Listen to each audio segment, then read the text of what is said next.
Oh, I haven't seen Mrs. James next door for a brave while. Sick is she? Asked Father.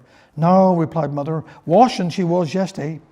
I had a mind to build a garden wall hour, but if I did, she'd get a ladder look over.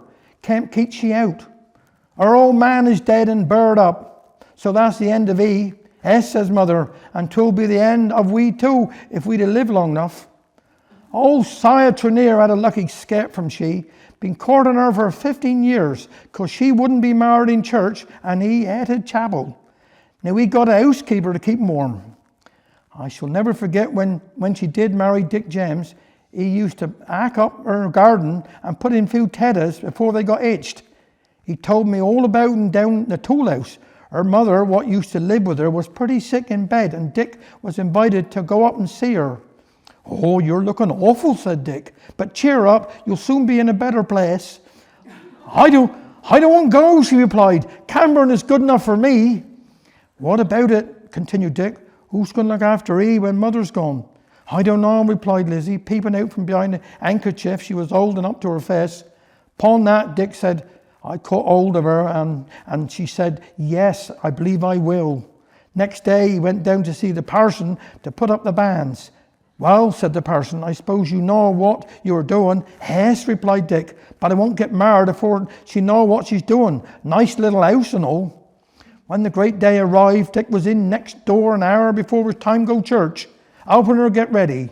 They went down back lane and was back again from church, man and wife, and none of the neighbours knew anything about it. Well, said Dick, so long. I'll see you again, Mara, same time. He didn't come down here to live for 2 weeks because he said the rent in his house was paid up till then. He'd been married before and had saved up for her upper wedding ring. He told her himself he found out 'twould fit Lizzie afore he asked to marry her. Very careful man he was. One thing I can't bide is people with two faces for 2 pence, said Mother. I tell ye to keep out of this house. But if she got 2 faces, asked Richard, how don't she put the other one on? Shut up. Somebody's knocking at the door. I'll answer it. 'Tis a milkman, I expect. Mother goes to the door, and there stood Mrs. James. Come in, Mrs. James. I'm so glad to see. We was then going out. Oh, don't let me keep you in, replied Mrs. James. I only wanted to know if you could tell me who got the little house that was to let at the top of Sandy Lane. I see the notice is gone. I know somebody who wants a house. Oh, 'tisn't a house I should want, said Mother. I don't like all that there modern inconveniences, and sides, the front door is round the back. I heard somebody hammering there last night. I passed up long, going bow.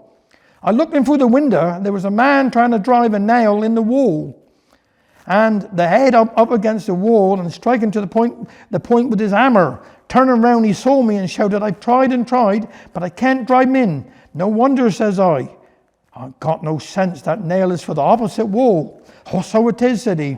And he started to drive the nail in. After a few blows, out rushed the man next door and shouted, Stop, stop, don't drive him no further. It will do exactly for me to hang my hat on.